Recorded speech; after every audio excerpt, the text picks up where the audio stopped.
Networking itu seringkali dipromosikan sebagai kunci kesuksesan dalam karir dan bisnis. Banyak yang berpendapat bahwa memiliki pertemanan luas di berbagai tempat dan posisi itu membuka pintu kesempatan dan mempercepat pencapaian tujuan. Namun, ada satu elemen penting yang seringkali orang lupakan dalam diskusi tentang networking. Mereka cerita networking itu baru seperempat jalan aja lah mungkin. Jadi yang terpenting dalam networking adalah nilai diri atau value. Tanpa memiliki value yang jelas dan kuat, networking itu bisa menjadi usaha yang sia-sia. Kalau kalian nggak punya value, kalian itu orang yang nggak berguna dalam circle kalian. Jadi lupakan dululah networking, fokus ke diri kalian dulu. Value diri dalam konteks networking ini berarti kontribusi unik yang seseorang bisa berikan kepada orang lain. Jadi value ini bisa berbentuk pengetahuan, keterampilan atau skill, pengalaman yang bisa memperkaya atau menambah value orang lain. Kalau kalian nggak memiliki sesuatu yang bernilai untuk ditawarkan, ya orang yang kalian incar untuk menjadi network kalian itu akan sia-sia. Ya ngapain gitu mereka mikirnya ngajak kalian gitu kalau kalian nggak punya apa-apa, nggak bisa apa-apa, ya kan? Sebagai contoh, bayangkan ada dua orang menghadiri sebuah konferensi bisnis. Individu pertama itu adalah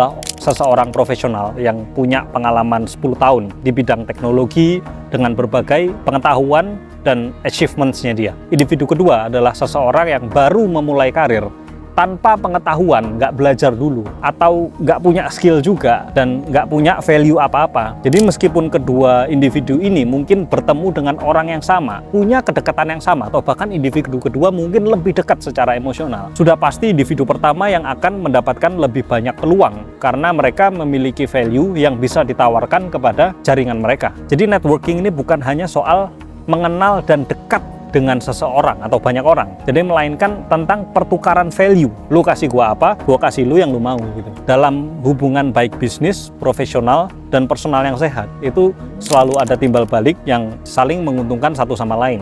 Kalau satu pihak cuma menerima tanpa memberi, hubungan tersebut nggak akan lama dan ya mungkin sekedar kenal aja, tapi kalian nggak akan dapat apa-apa. Jadi ada orang bilang ya, temenan kok ada butuhnya doang gitu, atau a friend in need. Tapi kalau menurut saya, a friend in need is a friend indeed. Ya buat apa temenan kalau nggak ada butuhnya, atau nggak ngasih value satu sama lain. Jadi gini, sekarang kita balik point of view-nya. Ibarat kalian ini pebisnis besar, kalian udah punya bisnis yang bisa nge-generate income 1 miliar 1 bulan. Ada orang yang mau networking sama kalian, deketin mulu, bilang pengen gabung gitu. Ibarat income kalian 1 miliar itu kue, mau nggak hanya dengan alasan orang tanpa value yang datang ke kalian itu karena alasan networking itu? Ya mungkin karena orangnya baik, ya mungkin itu satu sisi, tapi kalian mau nggak tanpa dia kasih value tambahan apa-apa, kalian bagi kue 1 miliar itu berdua dengan orang itu? Awalnya kalian punya income 1 miliar per bulan, jadi harus dibagi berdua, jadi kan income kalian turun gitu kan? Nggak mau kan?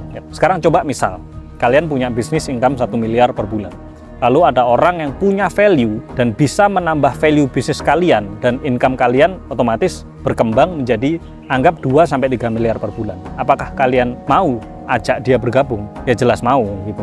Anggap share ke dia 500 juta sampai 1 miliar per bulan. Kalian kan masih punya income lebih daripada income kalian sebelumnya gitu. Jadi itulah menambah value. Jadi di dunia bisnis ini kalau kalian mau networking itu harus punya value yang bisa kalian tawarkan ke orang lain. Beda dengan institusi ya, misal PNS gitu. Kalian PNS, ada orang baik banget terus networking sama kalian, akhirnya deket gitu. Kalau ini beda, karena semakin banyak yang kerjakan semakin baik nih. Siapa tahu dia bisa bantu-bantu gitu kan.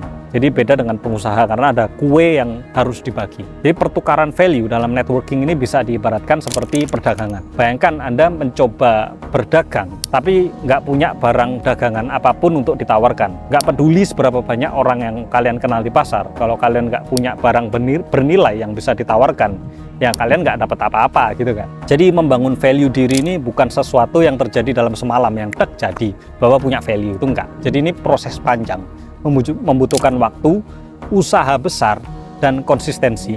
Di sini saya mau kasih tahu cara-cara untuk tingkatin value diri. Yang pertama, pendidikan dan keterampilan. Jadi investasi ke pendidikan dan pengembangan skill itu cara utama untuk meningkatkan value diri. Ini bisa berupa pendidikan formal ya, SD, SMP, SMA, atau kursus singkat. Kalian bisa ambil course di Udemy, di mana misal kalian minatnya di dunia teknologi ya, kalian ambil course teknologi gitu. Atau pelatihan khusus dalam bidang tertentu. Yang kedua, perbanyak pengalaman. Jadi coba kalian terjun ke proyek-proyek in real life, itu wajib. Kalian coba juga berpartisipasi dalam inisiatif yang menantang, dan belajar dari kegagalan itu cara terbaik untuk memperkaya pengalaman dan meningkatkan value. Selanjutnya adalah kemampuan untuk berpikir kreatif dan menemukan solusi baru yang inovatif. Jadi kalian harus bisa menemukan solusi baru yang inovatif untuk masalah yang ada. Itu merupakan value diri yang sangat dicari dalam banyak industri.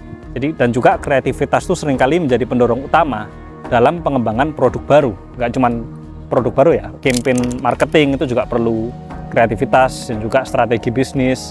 Bahkan bisnis as a whole itu sangat membutuhkan kreativitas. Selain memiliki value, kalian juga harus bisa mempresentasikan value diri kalian dengan baik. Personal branding yang kuat itu akan membuat orang lain lebih mudah mengenali dan menghargai value Anda. Bayangin kalian datang ke Konglo gitu ya, dan kalian nggak bisa merepresentasikan value diri kalian dengan baik gitu. Jadi bagaimana kalian membawa diri kalian itu merepresentasikan value kalian. Jadi tanpa memiliki value yang jelas, network yang kalian bangun tuh nggak akan produktif. Orang-orang yang nggak merasa mendapatkan manfaat atau value tambahan dari kalian akan cenderung untuk nggak ngelanjutin hubungan tersebut. Atau ya sekedar kenal aja, tapi kalau ada urusan apa atau kalian minta tolong ya diiyain aja gitu. Ini bisa mengarah ke isolasi sosial dalam konteks profesional. Networking ini bukan tentang siapa yang Anda kenal, tapi tentang apa yang Anda bawa ke meja. Tanpa value diri, semua koneksi itu percuma. Dengan value diri yang jelas dan kuat, kita nggak akan hanya menjadi lebih berharga bagi orang lain, tapi juga akan mendapat kepuasan dan tujuan yang lebih besar dalam karir, bisnis, dan juga kehidupan mereka. Terima kasih telah menonton video ini.